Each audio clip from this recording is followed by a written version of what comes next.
Well, welcome everybody. I appreciate your being here tonight. We're going to actually have a two-part program tonight. We're going to have about 30 minutes worth of WOS business and awards, followed by Dennis Paulson talking with us about the blue heron, wetlands icon. My name is Jennifer Kaufman. I am the current president of WOS, and I'd like to start off by doing our land acknowledgement.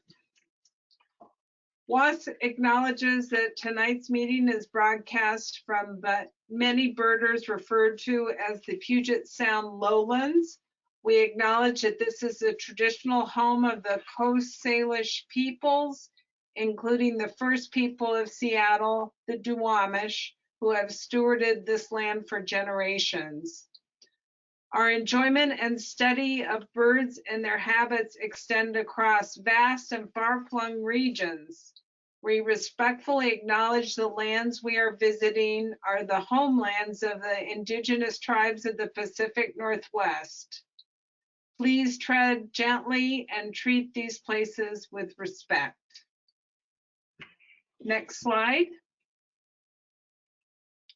I was going to start off tonight by giving a few highlights from WAS's programs in 2021.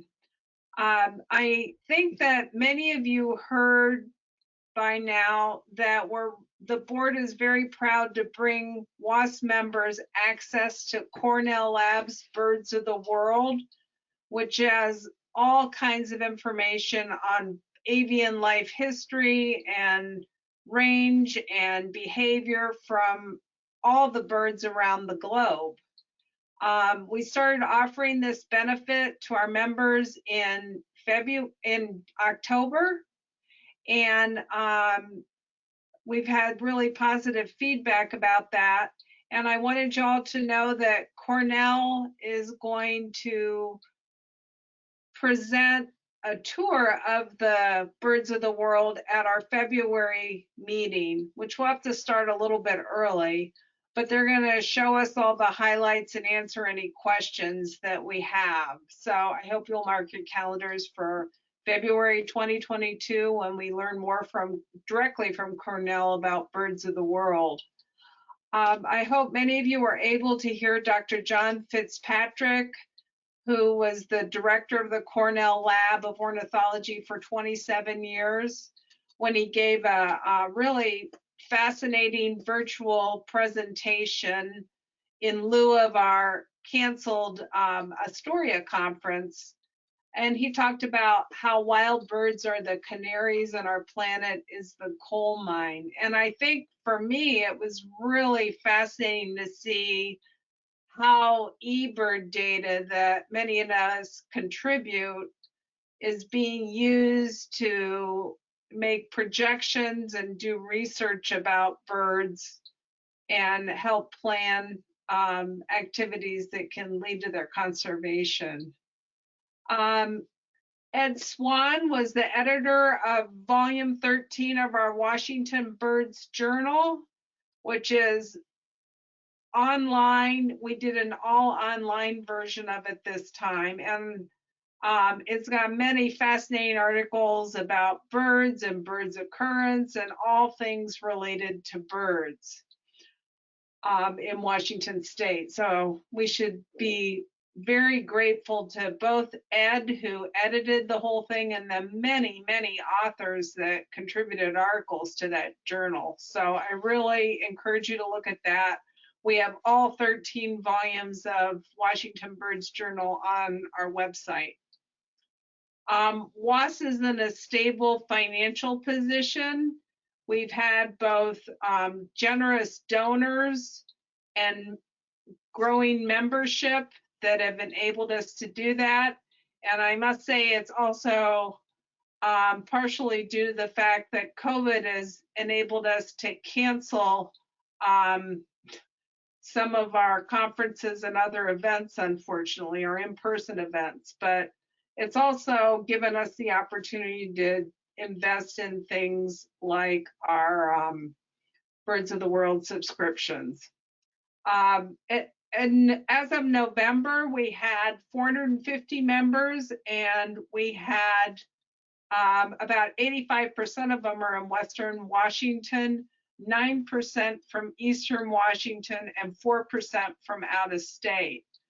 So one of the things we would like to work on, especially since we have an opportunity with a conference in Spokane, is to see if we can build our membership in Eastern Washington this coming year and for the future. So next slide, please. The board is really working on the Patrick Sullivan Young Birders Fund, both through increased commitment and funding. We're putting more of our funds into that. And I don't know if some of you were on earlier, but we have had a second undergrad research grant that's gone to Mason Marone, who's in WSU, and he is digging into 50 years worth of data, which includes both data and actual samples on, I think it's 3 species of rosy finches, and seeing what that can tell us about climate change. So we're gonna invite Mason to give us a presentation on his research before too long. We also have funded 3 additional research grants and are working on getting some applicants for those. We found that one of the niches we could help fill is supporting undergraduate research. So that's one thing we're working on. We are also working on building some community partnerships to support our diversity and inclusion efforts, and that's still underway. And then finally, I'm going to talk about 2022, but I want to thank our outgoing WOS volunteers. Our board members, our able treasurer, Grace Oliver, has stepped down, as has Bob Flores, and both of them were just huge contributors to the board activities and wise advisors through the time I've been on the board. Eric Dudley and Mary Kay Elfman spent a lot of time envisioning the idea of partnering with Oregon birders so we could have a joint conference in Astoria, and unfortunately COVID has thwarted our efforts, but I really wanted to thank them for their efforts there. Our Washington Birds editor, Ed Swan, has also stepped down. And then our leadership in the Patrick Sullivan Young Birders Fund is undergoing a transition. So we have to really thank Tom Mansfield and Andy and Ellen Stepniewski, who have been working to make that grant fund available since 2005. They've just done tremendous amount of work and left us with a good solid base to go forward. Next slide. Okay, 2022. The big news is that we have signed a contract for a conference in Spokane Valley, a little bit east of Spokane. We are going to be meeting in the Center Place Regional Event Center, which is owned by the city, and it's kind of a big, spacious, less fancy place. And well, it's a very nice venue, but it's not a hotel conference center. It feels very welcoming and open and suitable for our times of COVID.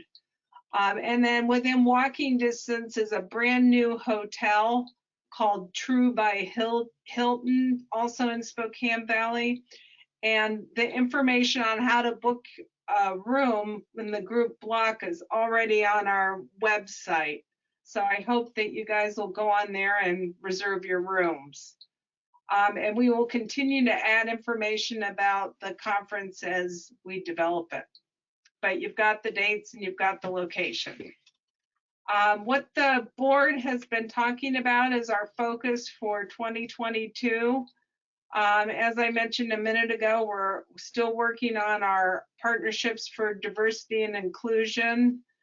We're spending increased emphasis on the Patrick Sullivan Young Birders Fund, and we are actively recruiting future leaders and volunteers. So are there any questions before we go on?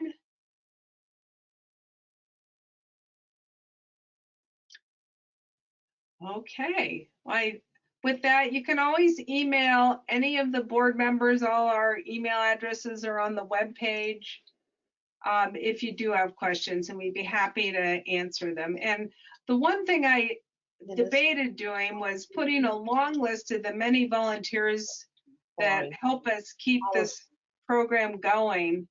And I didn't do it because I was afraid I would leave someone out. But we have a lot of people, we're very fortunate, that are working with us and helping us. And if you want to join the group, we would welcome you. So with that, I'm finished. Elaine? Thank you, Jennifer. That was just marvelous. And thank you so much for almost 2 years of fantastic leadership. Kim Thorburn, are you with us? Kim is a member of the board and well, has, I'm on yeah, that's fine. The slide is up, and if you're not able to activate your camera, that's okay.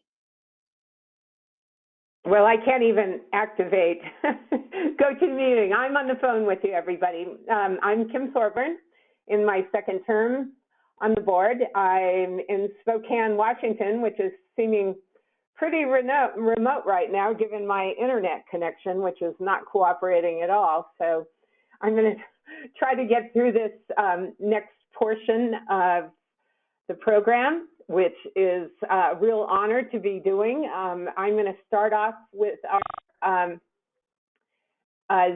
Zella Schultz Awards. First of all, talk a little bit about what this award is about. It recognizes lifetime achievement in Northwest ornithology in honor and memory of its namesake. And I think there are some among you maybe who knew Zella Schultz. I didn't, but she was certainly a remarkable leader in our ornithology family. She was a bird artist, bander, and rehabilitator, an expert on gulls, and fought to protect Protection Island, which we're all thankful for. She did lots of field work and was a beloved teacher about birds. And we have given this award in her honor off and on through the years to people who really represent very much what she did. And I think Dennis Paulson is ready to remember a little bit. He was lucky enough to have birded with her a few times. So Dennis?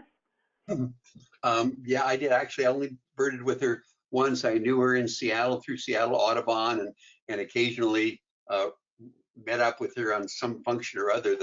To me, the fun thing about birding with her was that she had been here for a very long time, and we went out to Ledbetter Point on the southwest coast of Washington, and I can't remember the year now. It's probably the early 70s. I'm pretty sure of that. And we were walking on the beach out there, and we looked up, and oh my God, here comes a brown pelican. It was the first brown pelican anybody had seen in Washington for quite some time. They were completely gone from the state back there in that time. And they had, because of DDT, had poisoned birds in a lot of the colonies in California, and they just weren't coming up to the Pacific Northwest anymore. So Zella was so excited. It was a new bird for her, for Washington, and of course it was for me as well. So that was a pretty neat experience. And of course now we know brown pelicans are doing so much better now that DDT has been banned, and their colonies are recovering, and they're coming up here in tremendous numbers every summer now. The other thing about Zella that's probably many of you don't know is I was the director of the Slater Museum of Natural History for 15 years, and I still go back there and work one day a week and love it. And anyway, while I was a director, we had the opportunity to get a bird collection from Western Washington University. They were giving up their zoology specimen collections, and we sort of bid on it. We didn't have to pay anything for it, but maybe we bid in enthusiasm. And two of us went up there in a big truck and picked up the hundreds and hundreds and hundreds of bird specimens, bird skins that had been saved at the Western Washington University. And among them were 409 that had been collected by Zella when she was just after graduating from college. So she was an artist and a watcher, but she also did her scientific work collecting a whole variety of birds. A tremendous. She actually collected the first king eider ever found in Washington many, many years ago, and we have that specimen. So that's one way I know hers. She was Zella McManama at the time. It was before she was married, but she was really an expert in many things in the bird world. I guess that's my story. Thank you very much. That is so. That's great, Dennis. The Yes, thing that thank I read you.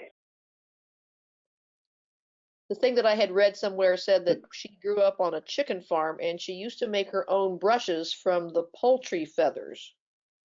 Wow. I guess I should add one more thing that maybe not everybody knows.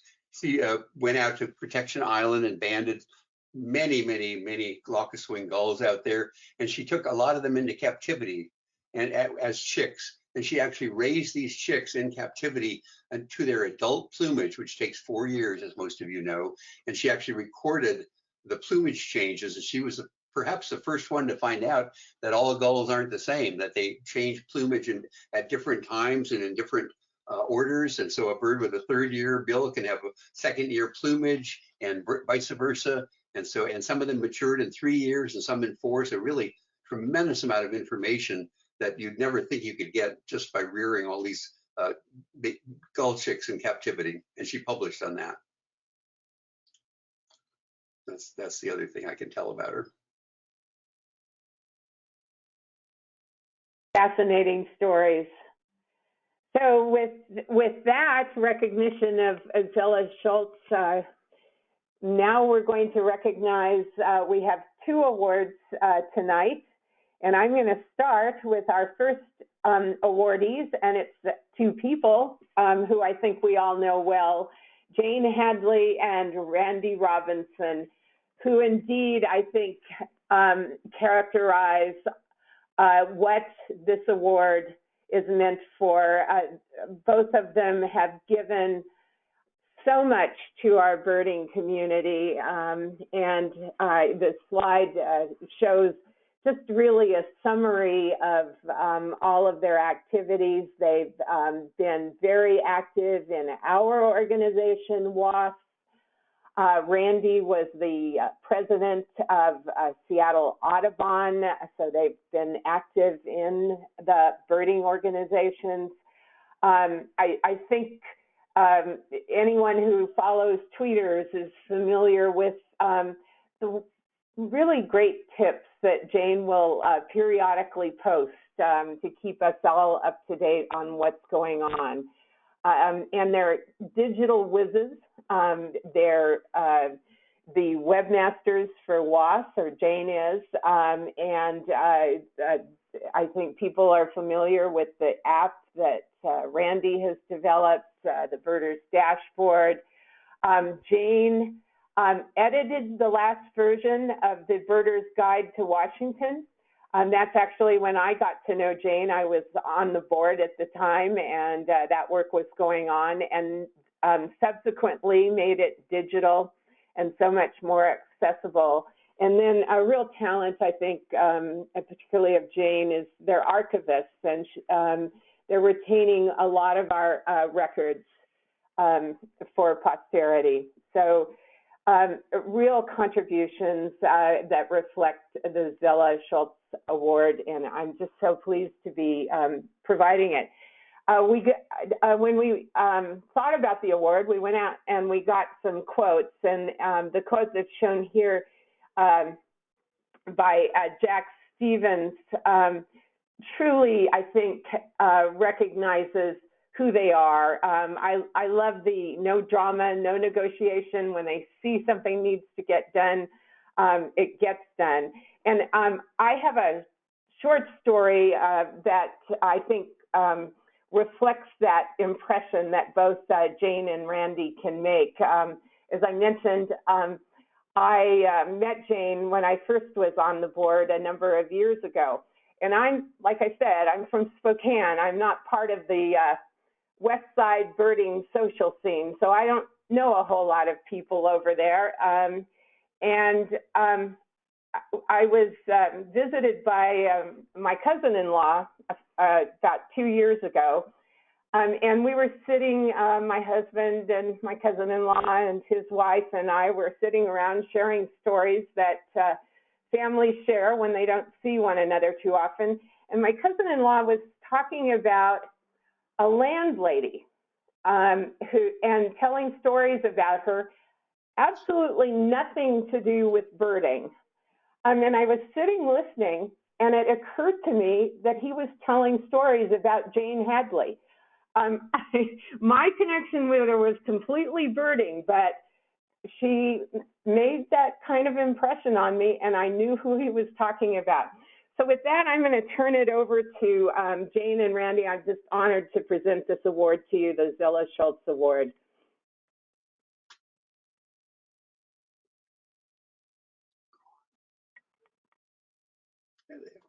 If Jane is able to, she's going to turn on her camera, but if not, we'll hopefully hear their familiar voices in a minute. Oh, did you want us to turn off our camera? We'd love to see you. We'd love to see you, but help us with a few words and take as much time as you'd like. Okay, well, I just wanted to say thank you very much. I'm very humbled by this. I can't believe the company we're keeping. If you look at the names of the people who've won this award, it's people like Dennis Paulson. And so I feel very humbled to be in their company, and I want to thank you very much. I feel very appreciated. Yeah, I'd like to say that when I learned that we were going to get this award, I was stunned, and I'm still a little overwhelmed by it. It's very gratifying that people find our volunteer projects to be meaningful. I thank you for that, and I thank you for this honor. It's just, I don't have the words for it, but thank you very much. Yes, a thumbs up, and many, many people are clapping in the silence of their homes. Ed Polland. Schultz Lifetime Achievement Award could not be better named to recognize the contributions of Kenneth W. Brown, my good friend and birding buddy, to the birding community in the South Puget Sound area. Since his arrival in Tacoma, Ken has been an integral part of nearly every aspect of the local birding community. I first met Ken when I joined his intermediate birding class in about 1987, very shortly after I moved to Washington. I was by no means an intermediate birder at the time, but Ken welcomed me to the class, and Kay and I both took the class that year. Probably partly because Ken's wife Rachel took the class that year, Kay and I were invited to ride with Ken and Rachel on most of the field trips, and this started a friendship that's continued to today. When Eric Dudley, past president, and another student of Ken's in the task class suggested to me that Ken be nominated for this award, I happily agreed that he was a worthy recipient and was honored to submit the nomination along with letters of support from Faye McAdams-Hand and Diane Jorgensen-Quinn. Ken started birding in his 20s in Oregon when he was amazed to see a male Western tanager. He started birding on his own, connected with the local Audubon Society, and really never looked back. He moved to Washington a year or two later, and Ken quickly connected with the Tacoma Audubon Society.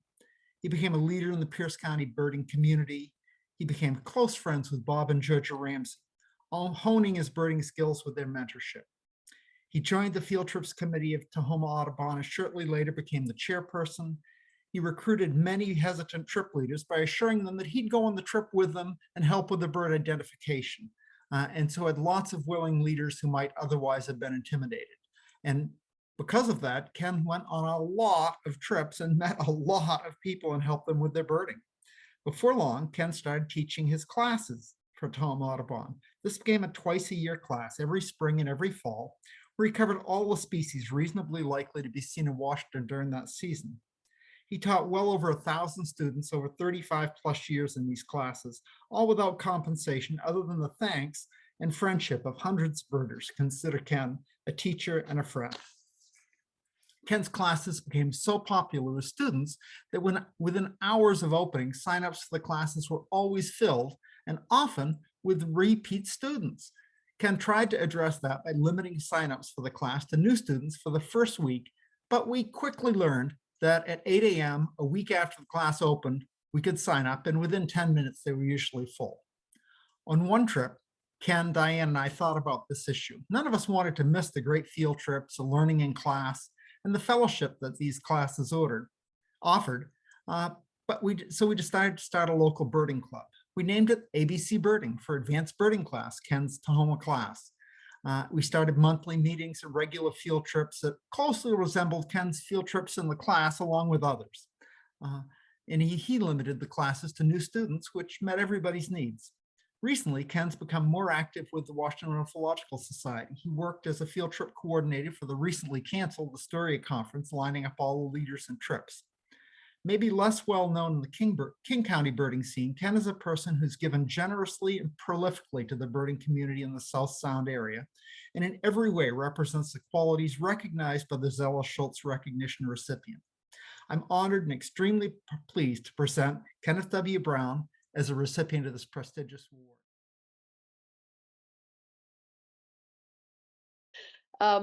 I think we're going to move to the next slide, which is a nice way to end this portion, I believe, of the Zella Schultz Lifetime Achievement Award. There you see two nice paintings by Zella Schultz, the spotted towhee on the left, and oh dear, I can't even see the hummingbird because of the way what kind of hummingbirds are those, Dennis? Rufus. Oh, thank you. I have an excuse. My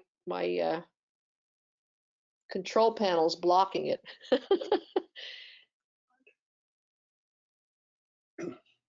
And I think silence is golden, but Vicki, would you think this is the time for us to move forward to our next portion? I'd be happy to yes. I'll go ahead and say a few words about our program for January 3, and then we'll move on to hearing from Dennis Paulson. Our January 3 program is going to address the serious decline in the numbers of birds and of insects. But importantly, it's also going to recommend steps we can take to turn these declines around. It will present an approach that's based on Professor Doug Tallamy's recent bestseller entitled Nature's Best Hope that tackles the problem at the level of our individual yards. This approach means that each one of us can be part of the solution. It asks us to take practical. Paulsen, the presenter. Pardon me. Am I still being heard? Yes. Yes. Okay. It asks us to take practical, effective, and easy steps to create healthy habitats in our yards. These healthy habitats with functioning ecosystems and intact food webs will allow birds, insects, and other wildlife to thrive in our midst. The more of us who join this hugely important conservation effort, and the sooner we get started, the greater our impact will be. And I certainly hope you will attend on January 3 and will be inspired to take up this challenge. And now it is my great pleasure to introduce Dennis Paulson as tonight's speaker. Dennis had a distinguished academic career for many decades, and he's a renowned scholar with 12 books and more than 100 papers to his credit. And as Kim mentioned, he has been a recipient of the Zella M. Schultz Award for his many, many contributions to the birding community. An inspiring teacher, Dennis never seems to tire of sharing his deep knowledge and enjoyment of the natural world, always with warmth, humor, and humility. And like you, I'm eager to see what he will share with us tonight about the Great Blue Heron. Please join me in welcoming Dennis Paulson.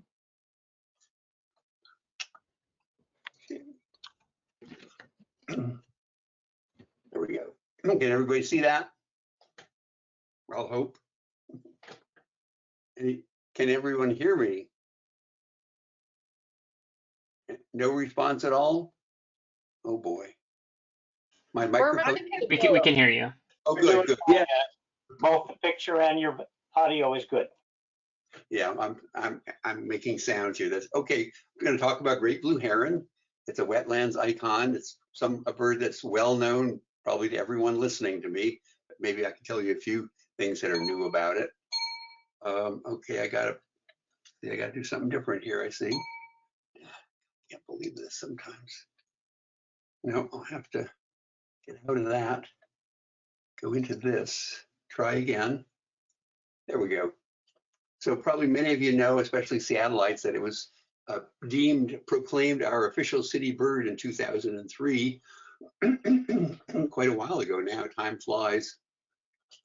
This designation will raise public awareness of habitat requirements of the species and foster public stewardship for its continued existence. And as we know, it is existing continually, thank goodness. Seattle Audubon Society sponsored a year-long campaign and public contest to select our city bird. In voting that took place at many places, including school classrooms, the heron defeated its nearest rival, the common crow, by a margin of 2-1. Thank goodness is all I say. But many of you probably didn't know that quite a while before that, and I didn't know this at all until my friend Jay Withcott informed me of it, that the Great Blue Heron was made the official city bird of Portland. And of course, they're obviously a lot more creative down there than we are, because they immediately made a beer the symbol of the city and named it after Blue Heron. We need to do something comparable, Seattle. And they painted a gigantic mural on a building adjacent to the Oak Bottoms wetland area in Portland. And a wonderful building. And Jay also sent me this photo and the photo of the Great Blue Heron blown up. So they really have celebrated this bird in Portland in a big way. And I think we could probably do a lot more for it as well. So let's look at the family that a Great Blue Heron is a part of. There's 5 regular species in Washington, and the family are Deity. They have long pointed bills for catching fish and other animals, long double jointed necks, most of them with long legs for wading.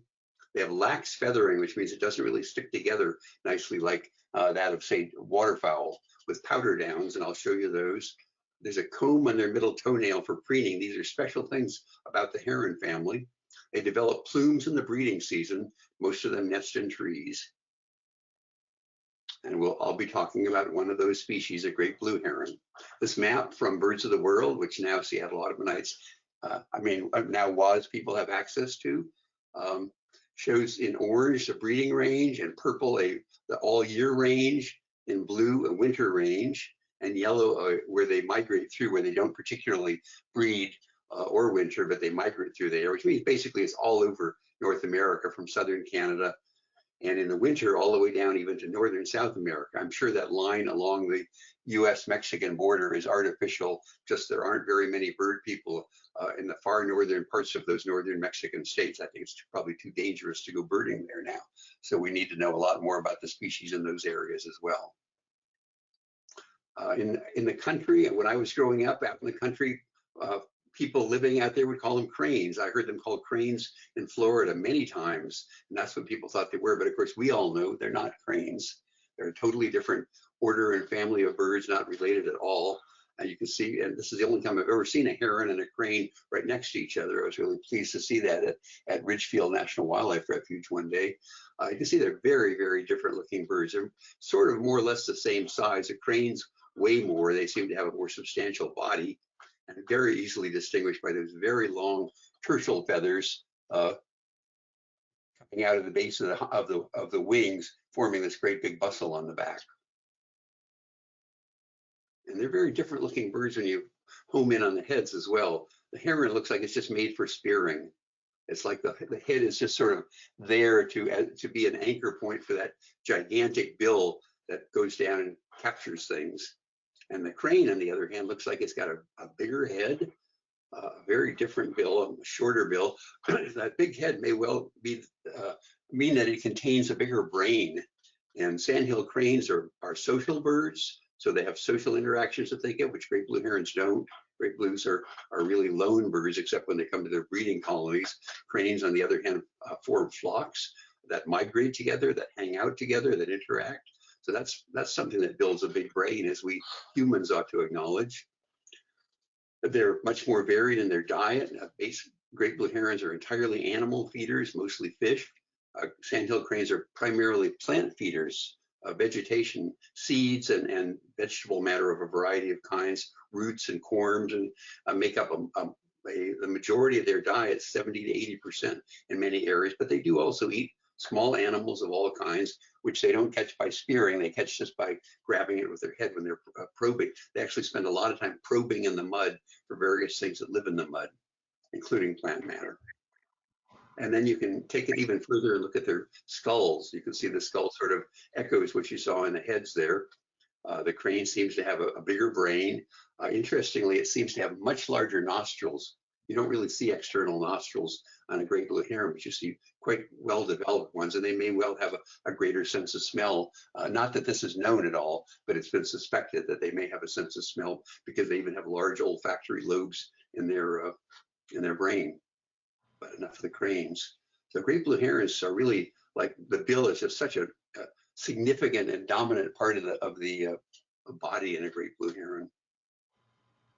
And the eyes, when you look closely, are pointed forward. Of course, they have to be pointed forward because they're looking for prey directly in front of them. They have to have a very good aim to be able to catch that prey.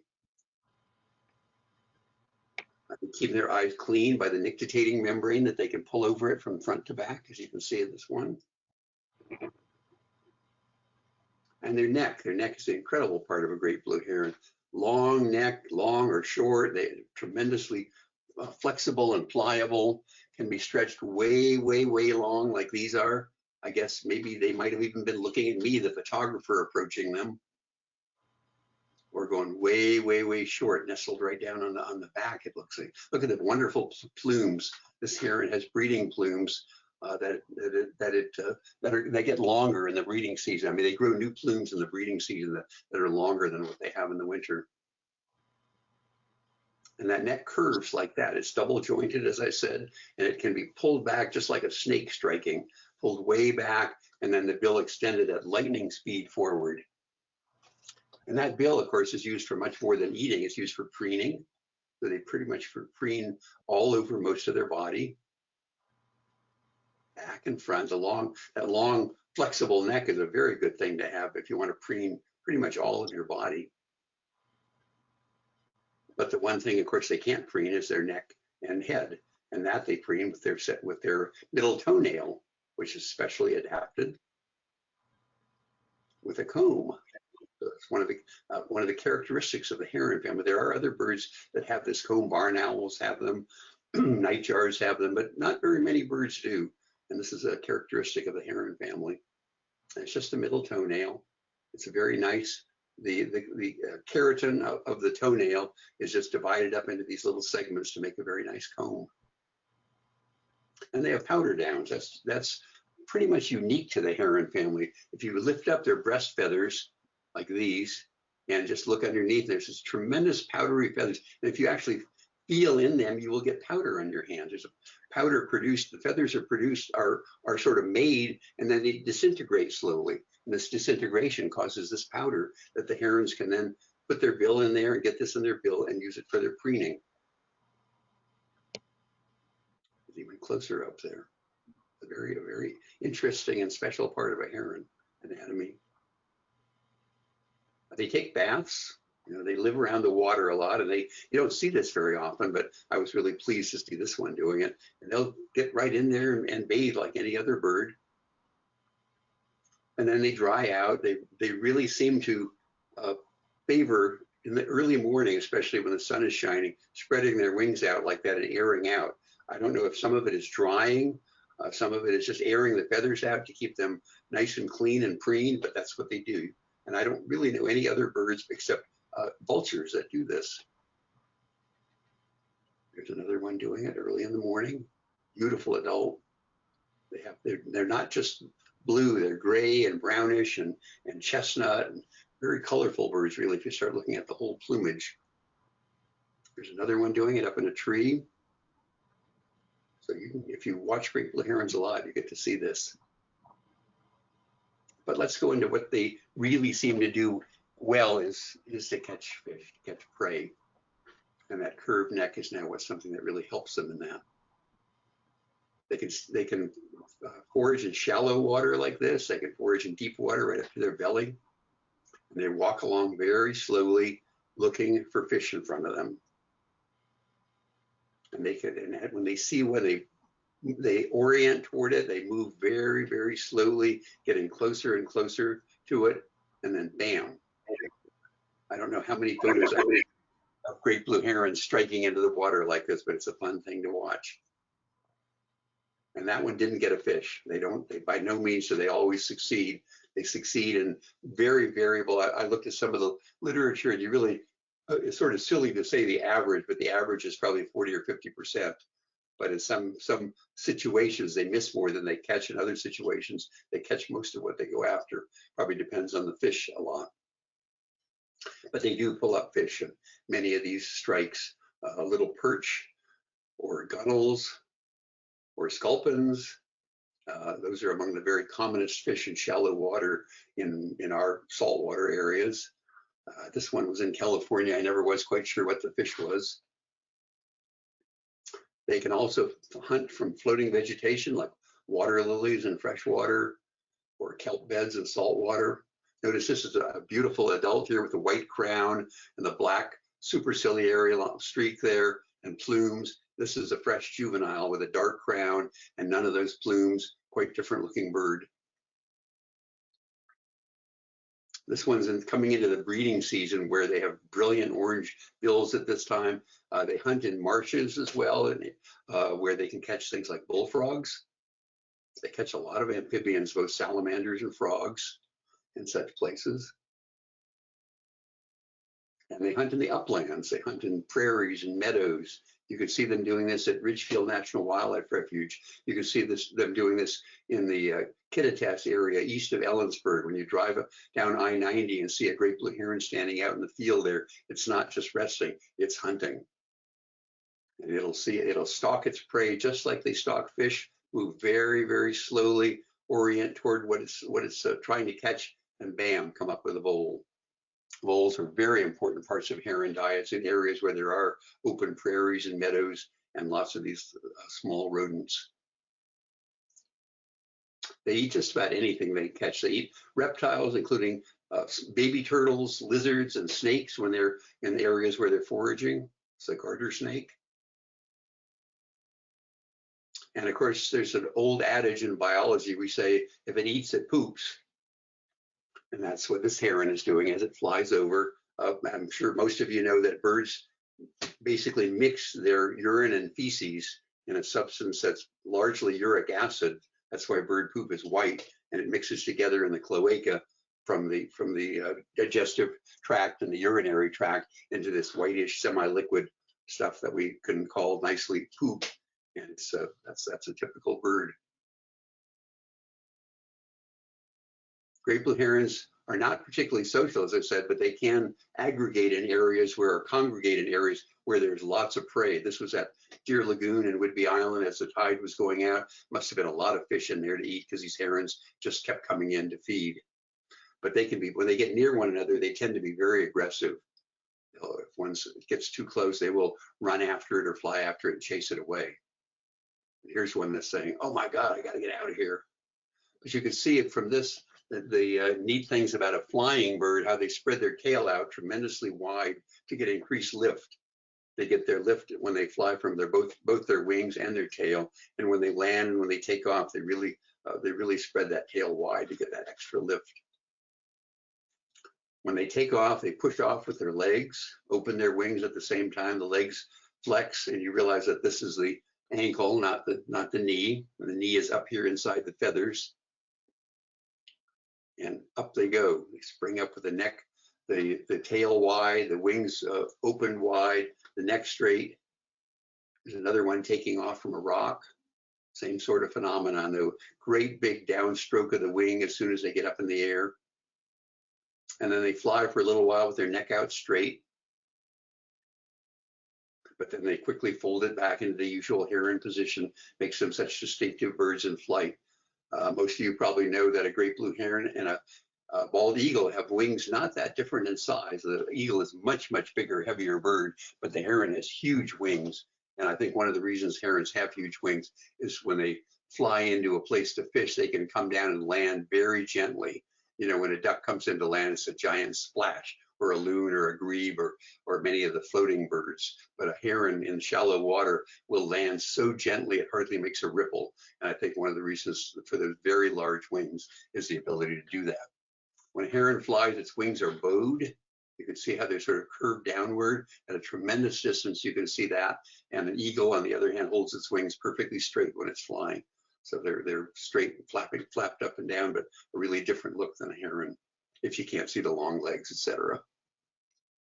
And here's one coming in for a landing. Same thing. In this case, they flap the wings vigorously. They spread that tail out wide again. And down they come. Maximum lift to come in for as slow a landing as possible. Let's look at their breeding. I'm sure many of you know there's a nice big heron colony in Kenmore. You can drive up and park in a park and ride lot there and watch them to your heart's content in the spring. They come in pretty early in late March or early April, and they start attending to their nests.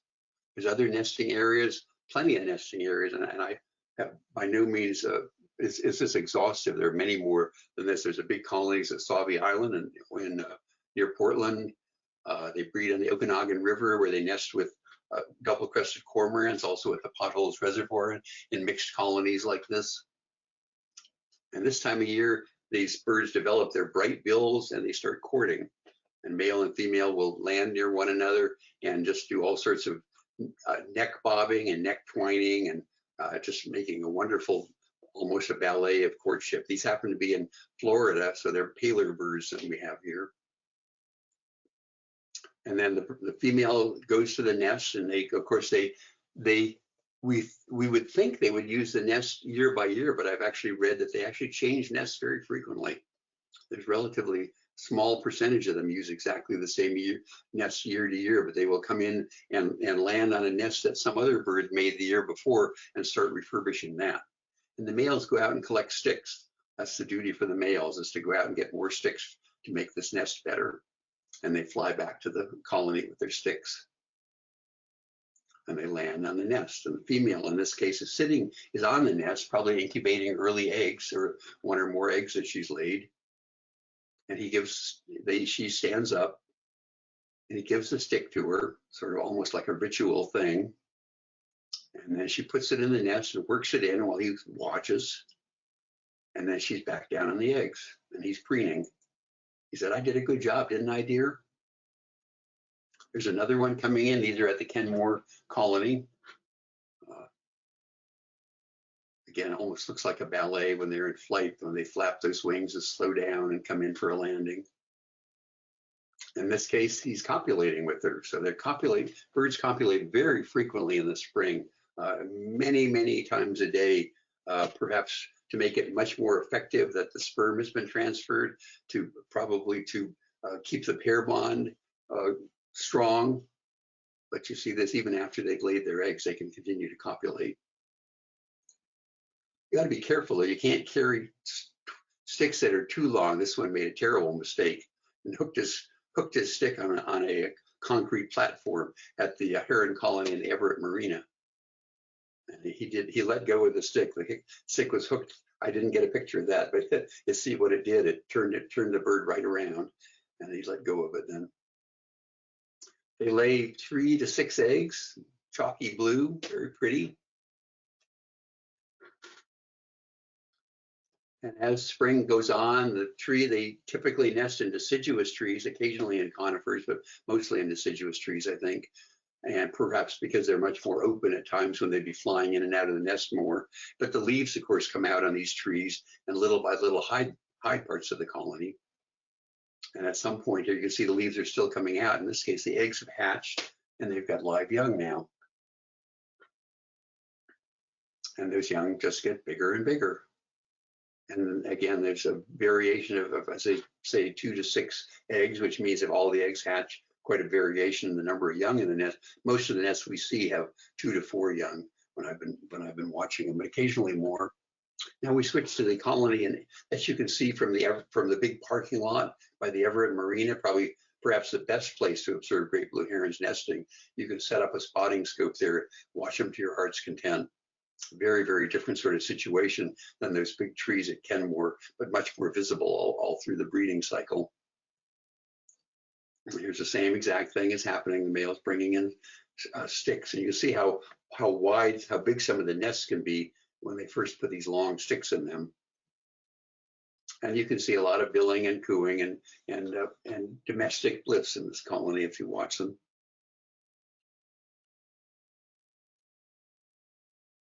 And I don't know what this one's saying I'm tired of feeding these babies all spring long. But you can see what a bird tongue looks like there. And here's a bird on the right that has just come in with food, or the chicks. I don't think it has a fish, but the chicks apparently think it does. They're very programmed to do what they do.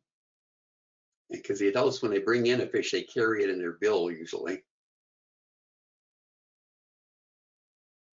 Actually, I may be wrong in that. I think, no, I'm wrong. They swallow it and then they regurgitate it to the young. Sorry, that was a misspeaking there. So these young in this nest, 4 of them, I guess, are really excited about getting that fish from their parent, and they just go after him. You wonder why herons don't more often have their eyes poked out, either the young or the adults. But you see what they do. They just grab the bill of the adult. And I could never see what happened in this case. They just sort of pull the adult down, but you can actually just see here, the adult seems to have his bill in the throat of one of these young. So he's probably feeding that bird. And again, here's a freshly fledged juvenile just off the colony, a very different looking than those really fancy adults. Some of the statistics about great blue herons: the colonies typically have fewer than 500 nests, although one colony with over 1,000 nests was reported. The nesting colonies are not necessarily right at the primary foraging area. They can be quite a distance. And if you live near one of those nesting colonies and near a wetland of either fresh or salt water, you may have the pleasure of seeing herons just going back and forth all day long, going to the water to forage, coming back to the nesting colony to feed their young. The nest building from scratch takes 2 days to 3 weeks. And just the size of the nests, just an example here, the 4 nests weighed about that many pounds. And by the way, these stats are from Birds of the World online. Again, the same thing that WOS members now have access to. I find that anytime I want to say something about a bird, if I'm not 100% sure of what I'm talking about, I look at Birds of the World and confirm or refute my thought, and then maybe learn something else new. It's just an incredible resource for learning in that online Birds of the World. You really need to get on that and browse. Incubation period, typically almost a month. And then the young are in the nest almost 2 months. And then so far, the 23 years is the maximum known lifespan for a great blue heron. Most of them, of course, die quite a bit short of that. These are great blue heron breeding population trends over from when the breeding bird survey was started in 1966 to when this particular map was made in 2013, showing changes in colonies over that, changes in populations over that time. These are from all the breeding bird surveys that count birds along a 25-mile route, and where you stop every half a mile. So you have 50 census points along this route. And so you can see the red means losing populations. So there's a lot of areas around the northern perimeter and in Florida in particular in this time. And the blue means gaining populations. And so amazing amount of that going on. So great blue herons overall, from a map like this, I would say are doing fairly well. You see in the Puget Sound area here, there's a lot of dark, it obviously goes from dark blue to red. So maybe some of these colonies were lost and new ones formed during this period. It's hard to know from a map at this scale, but you can see overall there's a lot of, they're doing well in a lot of areas and losing out in a lot of areas. And it'd be interesting to parse that and figure out exactly what makes a red area red, what makes a blue area blue, why they're losing and gaining in such a dramatic shift as that. I would say overall, great blues are doing fairly well. But there are threats. There are threats to them. There's feeding habitat loss, draining and filling of freshwater wetlands, and even brackish wetlands, and putting up groins instead of leaving salt marshes the way they are, separating them from the sea, and basically taking aquatic animals away from them. There's nesting habitat loss, cutting of trees. Of course, that's one of the big ones, because you cut down a big grove of trees where herons might nest, and they certainly can't nest there anymore. They need fairly large trees. And interestingly, when they've nested in an area for long enough, their long-term nesting area actually kills the trees. I presume with their poop. Overfishing of prey is not herons overfishing, but it's humans overfishing the prey. There are oil spills that take their toll when they're in areas where herons feed. They are still shot in small numbers by people, probably nowhere near as many as 50 or 100 years ago. And finally, bald eagles. So you can see the land. This is Seattle here, and you can see Union Bay, and sorry, Lake Union. This is Lake Union, and you can see that the landscape isn't really like it was long ago. This is how we're changing the world, and so this has a lot of effect on birds like great blue herons. We have oil spills more and more frequent because there's more and more oil trains going down our tracks. We still have people shooting herons. Even this is only about 5 years ago. I took this picture, and this is right at an area where there are herons nesting. But finally, we seem to be in a situation where the bald eagle may be the most significant threat to great blue herons now. Bald eagles were decimated greatly by DDT, just like the brown pelicans were. Their numbers really fell dramatically. They were also shot in very large numbers, even had bounties on them in Alaska, and their numbers down pretty low. They were still around, but they were really low. And you can see we banned DDT in the 1970s, and bald eagles came back with a bang. Their numbers have increased consistently ever since then, all across the nation. But this is just in Washington. It's a new equation now. They made a dramatic recovery. They're now the major source of actual predation on great blue herons. The eagle pairs in Washington went in 25 years from 105 to 845. That's amazing. Their eggs, the young, and even the adult herons are at risk. Bald eagles come into colonies, maybe only take a few young or a few eggs, but the harassment very easily causes a desertion of the colony. And over this time of increase of bald eagles, the average number of heron young fledged has gone from 2 to 1, which is a pretty substantial drop. People have written papers about this. There's a 1989 paper about how much bald eagles were affecting great blue colonies even at that time. A Washington Department of Fish and Wildlife heron cam on a colony. You can see what it says. The great blue heron nests were abandoned due to the extent and consequences of repeated attacks by bald eagles on the nesting herons. The Kiwanis colony, or heronry, abandoned the nests, eggs and young, and raccoons and crows have consumed all of the remains. This has happened at a number of colonies now, so it's a very serious thing.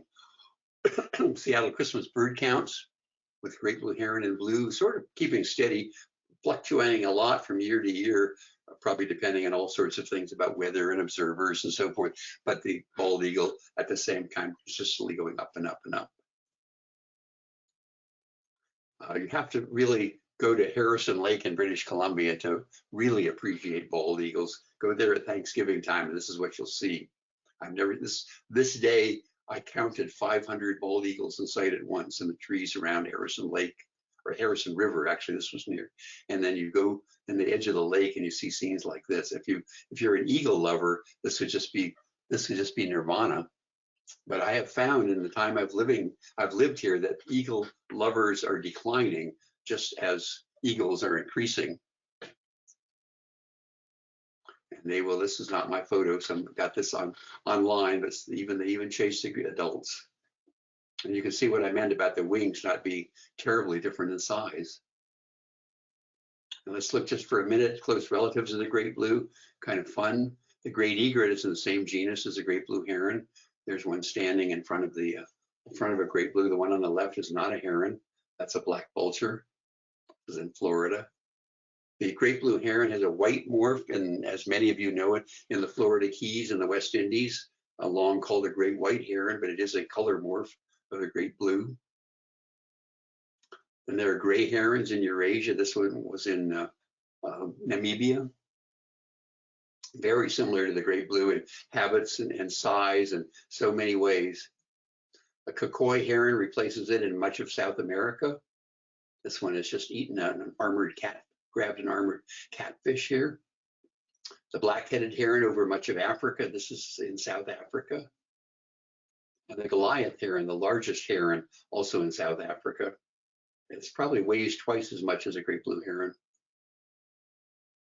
And then my favorite was this partially leucistic great blue heron that lived on the Columbia River that you could see from the Oregon side for a couple of years, actually, and I don't think it's still there now, but that is it.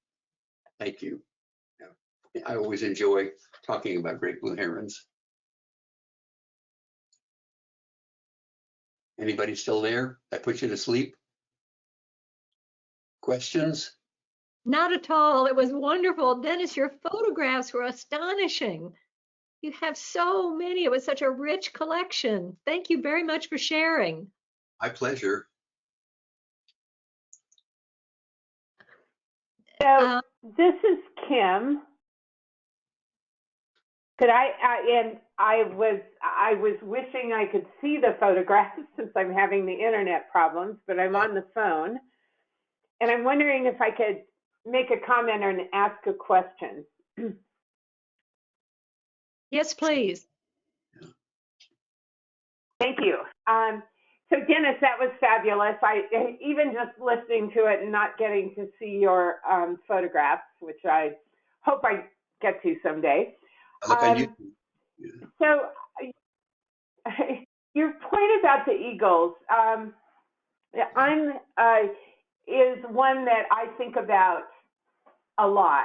I'm a Fish and Wildlife Commissioner, so I'm really involved with wildlife conservation and management.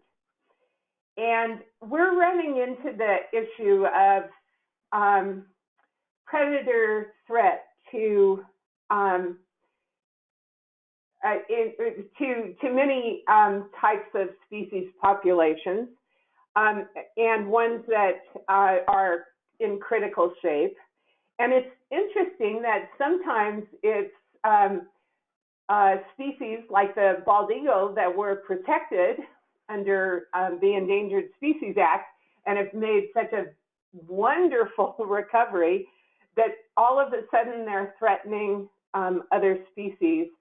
Now, as you mentioned, the great blue heron is not endangered, but this really serious attack on the colonies is something that we're really watching at the Washington Department of Fish and Wildlife, as you mentioned, because it certainly could put the great blue heron on a trajectory that we would be concerned about. There are other examples. The stellar sea lion are now munching our salmon. The stellar sea lion was endangered. They're now munching our endangered wrens of salmon in the Columbia. It's no longer endangered. There are multiple examples of particularly the high-level carnivores that have recovered and are now threatening other species. I'm somebody who really believes in conservation and management, and one part of management sometimes has to be lethal control, and a lot of the public is pretty traumatized by that idea, but I'd like to think of, or like to hear your thoughts on that. Well, yeah, my thoughts are conflicted, as yours probably are, and Some people perhaps aren't. They say, no, I love eagles. I don't care if they eat great blue herons. Other people will say, I love great blue herons. Let's get rid of a lot of the eagles right now. So we probably have every stage in between that.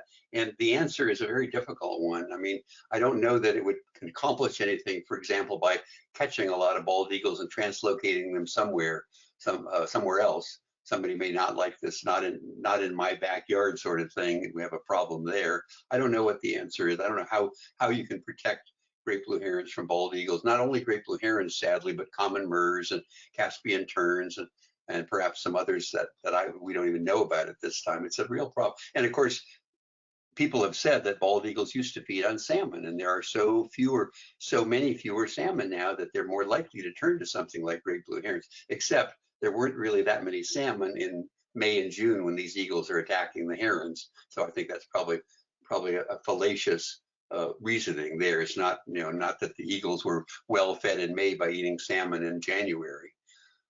So yeah, I don't know the answer to that. It's a real problem. I know in Malheur National Wildlife Refuge, they shot common ravens because they were preying on sandhill crane nests and young again and again, and they were just wiping out the cranes there. So they initiated a pretty substantial control program for common ravens.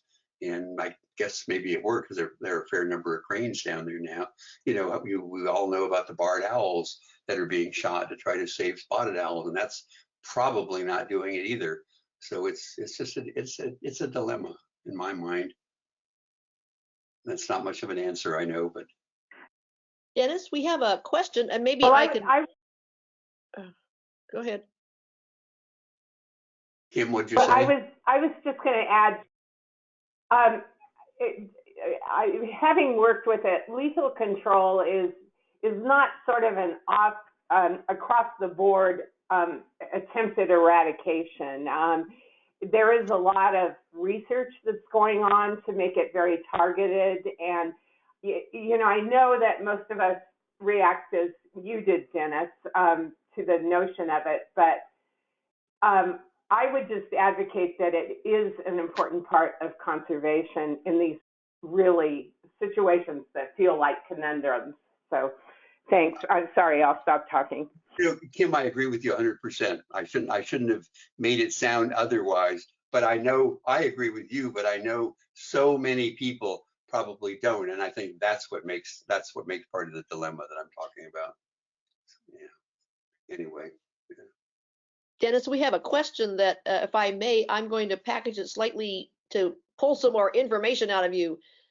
The hinging mechanism of a huge beak, is that part of what limits what they can swallow? One of our viewers has asked, why do they sometimes seem to capture something larger than they can swallow?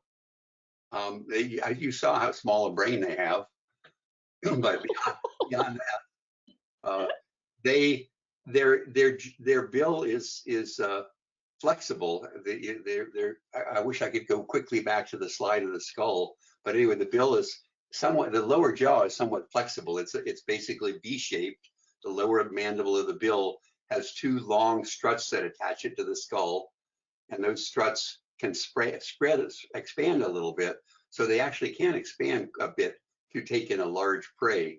But they must make judgment errors, like a gull trying to swallow a sea star or something like that. I don't know why they do it, but they do it occasionally. They do. I've seen photos of a great blue heron trying to swallow a muskrat. Do we know, or have you ever seen one fully give up or be unsuccessful at swallowing something that it had captured? I haven't, but other people have. I've seen reports of other people saying where they just could not swallow it, and then they finally had to spit it out. And I've seen other birds actually trying to get down things that were too big for them, even shorebirds. Yes. So it happens. Probably doesn't happen too often. They probably most of the time they get it right, but they can expand at least a little bit.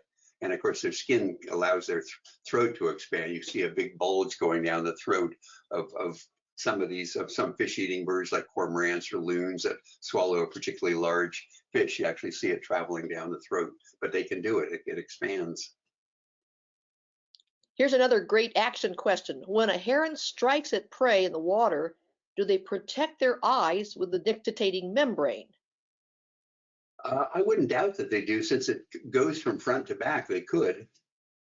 If it went from back to front, they probably couldn't as well, but I don't really know. It's a good question. And somebody maybe should just go to a place where a lot of herons are feeding and try to get photos of them as just as the bill, or even a video, just as the bill is striking the water, and see if you can see that. High-speed photography, yes.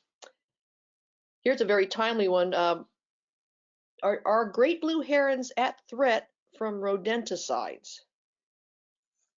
Secondary poisoning. Yeah, I think most rodenticides are used in cities to get rid of black and brown rats. I don't know how many of them maybe are used in farms to get rid of voles. So if they, and the other thing is, I think not, because I don't think they would eat a dead vole. There you go. Unlike a hog, which might eat a dead rat, I don't think a heron would go over and pick up a dead vole.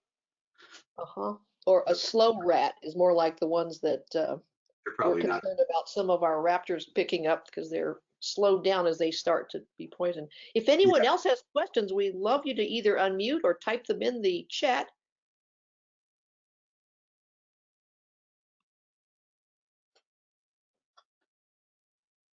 Mason, come on. Got a question? Mason Marin has written, I've seen one give up a kelp greenling because it couldn't get the fins through its mouth. I don't know what a kelp greenling. Yeah, it's a fish that can get to a pretty good size. Too big for a heron to swallow for sure when they get mature. We have in the Slater Museum, these aren't herons, but we have things like mergansers that have swallowed fish that actually pierced their neck with their dorsal fin. And so the merganser could not swallow it, could not eat more, and died. That's why we have them in the Slater Museum, even with the fish still in the throat in 2 cases, I think. So that happens.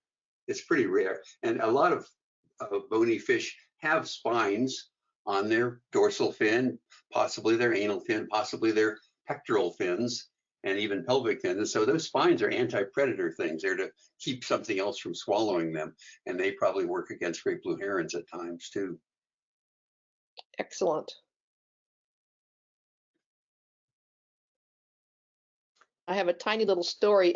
Many of you might know Heidi Carpine. Heidi is 94 now. She was one of the founders of Heron Habitat Helpers, which has done a lot to bring the bird into the view of many of the public. And she relates going to the city council meeting when the great blue heron was up for city bird against the crow, as you said. And she relates that they had one of their members climb into a 2-piece great blue heron suit at the meeting. And she figures that was an important factor in the heron winning. But as you say, there was a voting venue that went on across the city for a bit. Wonderful. All right, Vicki. So, I would like to thank you, Dennis. That was just I have a question. Incredibly wonderful presentation, and the photographs so memorable. I never imagined you could actually see. I know people who keep lists of birds they see copulating and birds they see pooping, but that great blue heron in flight was memorable, as were so many others. Thank you so much. And thank you, our audience, for joining us tonight, and we certainly hope you will come back when we meet again on January 3rd. Have a happy holiday. Same to you. Faye, if you're still there, and you want to ask your question? Oh, good. Go yes, ahead. I have a question. I'm going to jump right into this. So, years ago when wolves were persecuted and extirpated from so many areas, deer became quite pets. There was no predators to keep them in line. They had big numbers. Now, I saw by your charts when the DDT was affecting bald eagles, that also correlated with the increase in great blue heron numbers. So I'm curious how much that had to do with this as well. When the bald eagles started to come back into their areas, and we're no longer having failed nests because of DDT. Over those generations, did perhaps the great blue herons forget how to adjust for such a huge predator? Because I mean, this isn't, bald eagles were always there before. They were just decimated in numbers. It's not like a barred owl coming from the East Coast. So Right. I'm just curious about that dynamic. Good question, Faye. I don't know the answer to that. I would think that there was nothing really much that they can do against a bald eagle. So whether, you know, it's not that they could have adapted, for example, to the presence of bald eagles and then got lax about it when there weren't any bald eagles. They can't do anything about it. And that's one of the problems of you know, what do we do? What do we do about that? Do we just let all the colonies die? And maybe bald eagles, and I've certainly thought this at times, maybe they will stabilize at some point. Maybe they will stop increasing because they've just taken up so many nesting territories, but maybe they won't. There's certainly plenty of water birds for them to feed on around here.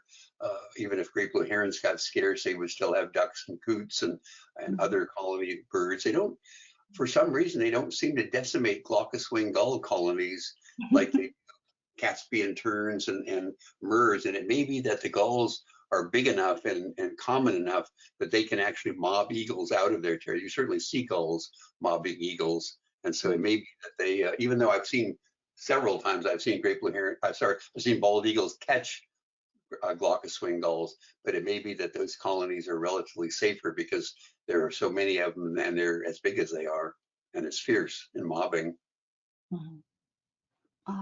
Thank you. Excellent. Hi. Oh, Well, there's I think we'll wrap it up. And again, thank you, Dennis. That was wonderful. And thank you all for joining us, and wish you a very happy holiday. Good night. Good night, Vicki. Thank you.